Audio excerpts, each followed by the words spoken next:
El general Plaucio se había convertido en un héroe. Tras 4 años, un agradecido Claudio le llamó de vuelta a Roma. Volvió con prisioneros britanos para convertirlos en gladiadores.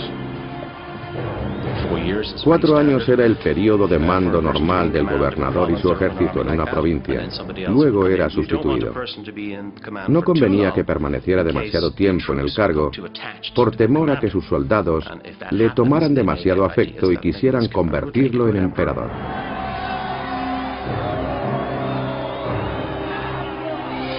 De acuerdo con Dio, historiador del siglo III, en las luchas de gladiadores participaron muchos hombres, incluyendo cautivos britanos. Plaucio, orgulloso de ello, empleó a muchos en este espectáculo. Los sangrientos deportes circenses servían a los romanos para reafirmar su superioridad. Los bárbaros no eran más que polvo a pisotear.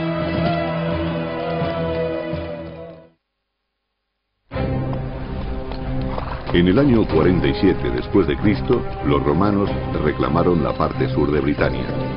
Algunos caudillos, como la reina Cartimandúa, se sometieron voluntariamente al imperio. Pero otros muchos se resistieron, como el príncipe Carataco. En el proceso de pacificación de un pueblo, hay que trabajar mucho antes de que se pueda retirar al ejército. Los romanos conocían muy bien que el proceso de anexión y conquista era siempre muy largo. Debían saberlo al enfrentarse a un oponente como Carataco. Es posible que Carataco fuera el rebelde más importante. Parecía saber bien cómo unir a los británicos para conseguir la victoria. Las poblaciones romanizadas soportaron las audaces incursiones de Carataco. Sus sorprendentes victorias le convirtieron en el cabecilla britano más famoso. Todos acudían a él para expulsar a los invasores de sus costas.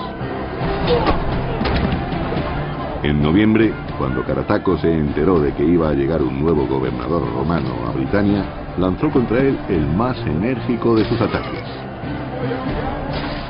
El nuevo gobernador, Escápula, recibió una sangrienta bienvenida.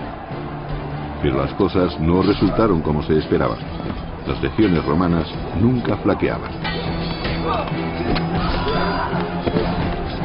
Escápula infligió a Carataco su primera gran derrota. Sin embargo, el líder rebelde no se rindió. Carataco se retiró al sur de Gales y organizó otra revuelta que se extendió hasta las montañas del norte. Escápula hizo uso de la 9ª legión y marchó con ella hacia el oeste.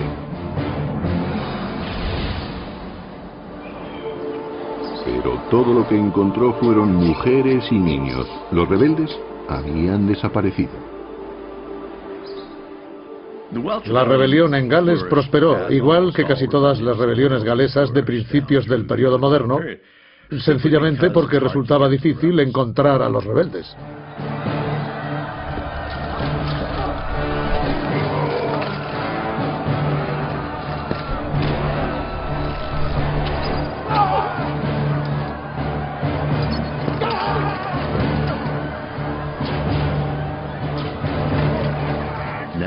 Los romanos tuvieron que recorrer las montañas, bosques e islas para encontrar a los rebeldes.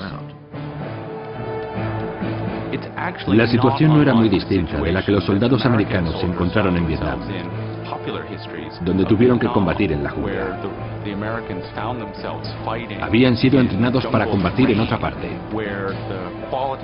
y el enemigo sabía perfectamente cómo confundirse con el paisaje que lo rodeaba.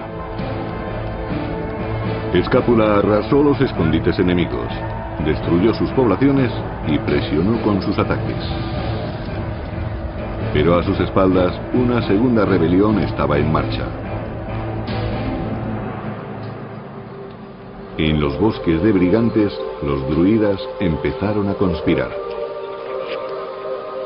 Cuando las gentes de Brigantes vieron que los romanos se dirigían a Gales, decidieron aprovechar la oportunidad. Si los romanos estaban ocupados, les causarían problemas a retaguardia, y si los atrapaban entre dos frentes, podían derrotarlos. Para que esta segunda rebelión tuviera éxito, resultaba vital la participación de un noble, Venutius, el marido de la reina Cartimandúa, aliada de Roma. Por supuesto, Venutius, el marido de la reina Cartimandúa, era un personaje relevante que, aunque no por su linaje, quizás fuera el hombre más importante del reino de Brigantes. El desacuerdo con su mujer ofrecía una oportunidad muy interesante a los futuros rebeldes. Los nobles rebeldes hablaron de Venutius y de su lealtad. ¿Quién, después de todo, se beneficiaría más si su mujer, la reina, era depuesta? Pero infravaloraron la astucia de Cartimandúa. La reina tenía espías en todas partes y a través del criado de su marido supo entonces que los mejores guerreros estaban con ella.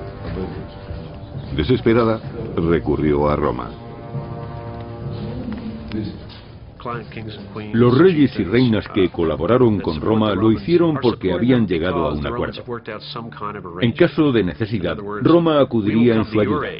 Ese era el acuerdo vigente. La reina mandó un mensajero romano a Escápula diciéndole que debía regresar cuanto antes a Brigantes para hacer honor a su compromiso de protegerla. El momento no podía ser peor para Escápula, pero no tuvo más remedio que abandonar Gales y marchar con su 9ª legión a ayudar a la reina. Su marcha brindó una nueva oportunidad a Carataco. Ante la retirada de los romanos, muchos guerreros de toda Britania se unieron a Carataco. Apoyados por sus creencias, llevaron consigo sus armas y sus familias. Esta vez, la resistencia no se escondería. Carataco ordenó a sus hombres que construyeran fortificaciones, según nos cuenta Tácito, historiador clásico de la corte. Escogió un lugar muy favorable a sus intereses y perjudicial para los nuestros. Sus fortificaciones estaban muy bien defendidas. Una posición defensiva bien afianzada representaba una gran ventaja para los defensores, y por eso confiaron en que su elección del campo de batalla les daría la victoria contra los romanos. Carataco tenía ilusiones razonables de salir victorioso. Era la última esperanza de que Britania siguiera siendo independiente.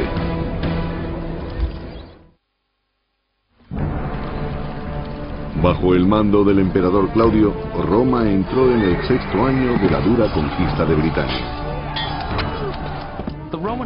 En sentido amplio se tenía el concepto de que el emperador romano era el comandante en jefe del imperio. Era el último responsable del éxito o fracaso obtenido, de cualquier acción que emprendiera el Estado romano. Un caos permanente en Britania podía arrojar una sombra sobre el frágil trono de Claudio.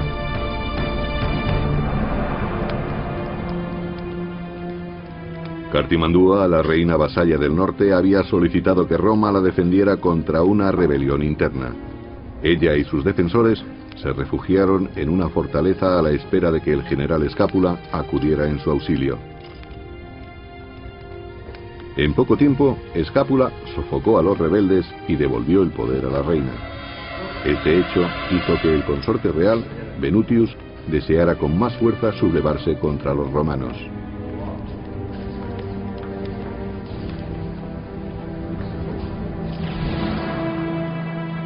Escápula marchó de nuevo hacia Gales con la 9ª legión. Ansioso por acabar con Carataco, dobló el número de tropas de complemento, ordenando que la 20ª legión fuera también a Camulodunum. En el año 50 después de Cristo, con el honor del imperio sobre sus hombros, Escápula dirigía un ejército con miles de los mejores soldados contra un enemigo muy experimentado y resuelto. Puede que un hombre como Escápula hubiera podido persuadir a Claudio de que se podía aceptar un fallo bajo circunstancias tan particulares. Pero eso conllevaría un riesgo demasiado grave si quería conseguir otro puesto importante en el futuro. El fallo no era posible, pero la victoria no iba a resultar sencilla. Según el biógrafo clásico Tácito, los soldados llegaron a las murallas, pero tuvieron el mayor número de bajas. Los romanos tuvieron que reagruparse y atacar de nuevo. Roma marchaba imparable al frente de su maquinaria militar. No existía ningún futuro para la rebelión. Así es como se escribe la historia.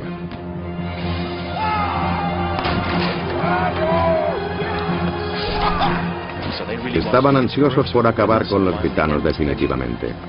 La fiereza del ataque romano fue tal que los bárbaros acabaron siendo derrotados. Los que tuvieron más suerte murieron pronto, los demás fueron capturados.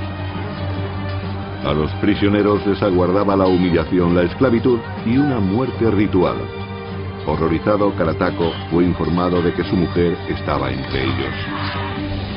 Pero Carataco escapó y sorprendentemente llegó hasta el reino de los brigantes, a pesar de que su reina, Cartimandúa, era aliada de Roma.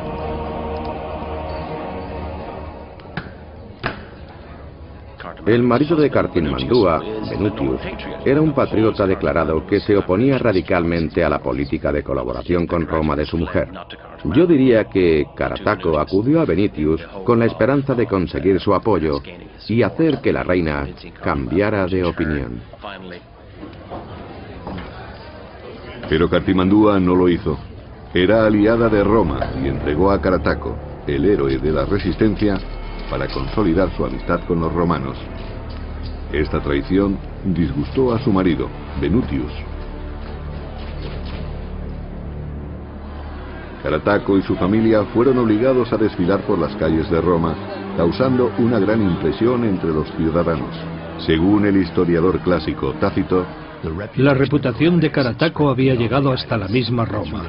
Las gentes sentían curiosidad por ver al hombre que había desafiado nuestro poder durante tantos años. Incluso en Roma, su nombre resonaba con fuerza. Fue el símbolo de la victoria. El caudillo enemigo marchando por las calles, sometido. Lo que Roma solía hacer con sus enemigos era meterlos en el foso de una prisión y allí los ahorcaba. Pero en este caso no ocurrió así. En su lugar, Carataco fue llevado ante Claudio, que estaba sentado en una especie de estrado, y allí le permitieron pronunciar un vibrante discurso. Si hacemos caso de Tácito, dijo que estaba obligado a resistirse a la dominación de Roma y que si Claudio le permitía vivir, sería una muestra de su clemencia. Ser clemente implica superioridad, y así era como se veían los romanos, como seres superiores.